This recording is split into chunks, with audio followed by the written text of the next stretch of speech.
Family, all the rest of the players that are out there witnessing it as well. Actually just got on my phone, I messaged my mum and told her I love her. Oh. And I think it's a reminder of how quickly life can change, just like that. Yeah. I think one thing you have to have though, you have to have hope. You've seen it with Fabrice Muamba, he pulled through and that's all you can do. You know, we don't know the news, we can't, you know, make assumptions. And all we can do is sit here pray. And pray that he's extraordinary circumstances. We've seen it a couple of times, and he was just running towards the ball and stumbled. The crowd obviously are in shock as well. Everybody's in shock in the football world, I would imagine, at present. And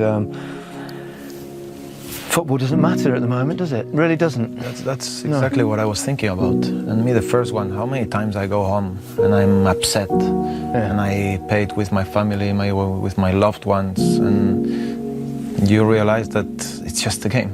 You know, it's a game and we need to enjoy it every second and have passion for it, but really there are things that doesn't matter anymore, you know. More important is health, you know, try to be always happy, you know, enjoy what you have in life, how blessed we are, and that's it. And this is just a big shock and a reminder for all of us. You could tell immediately from the players' reaction, from Anthony Taylor, the referee's reaction, that something dreadful had happened.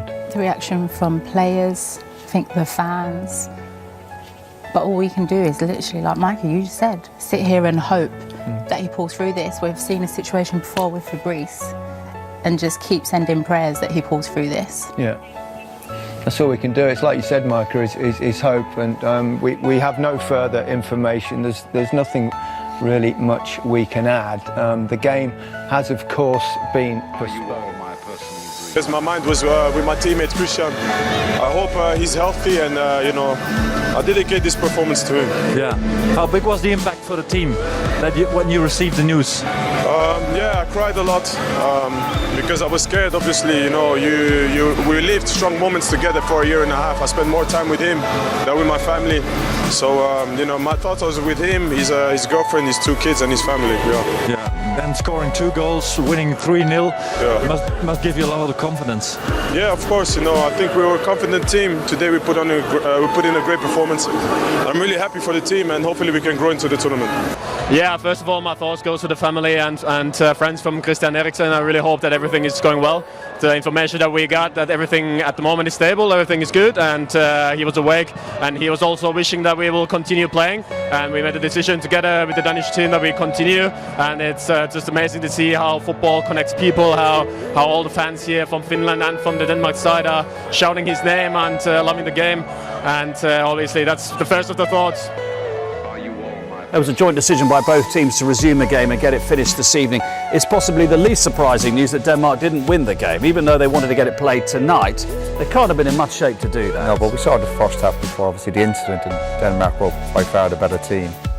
So their heads must have been all over the place the second half. But huge credit to both sets of players to go out and try and perform.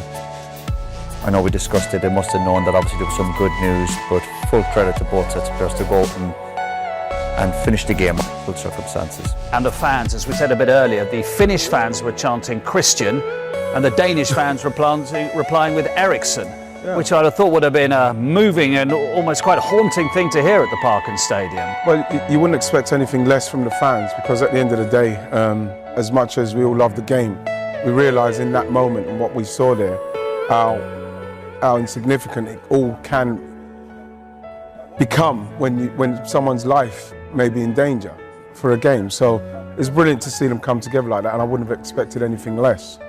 Right now is a celebration of life and hope that we've seen someone pull through.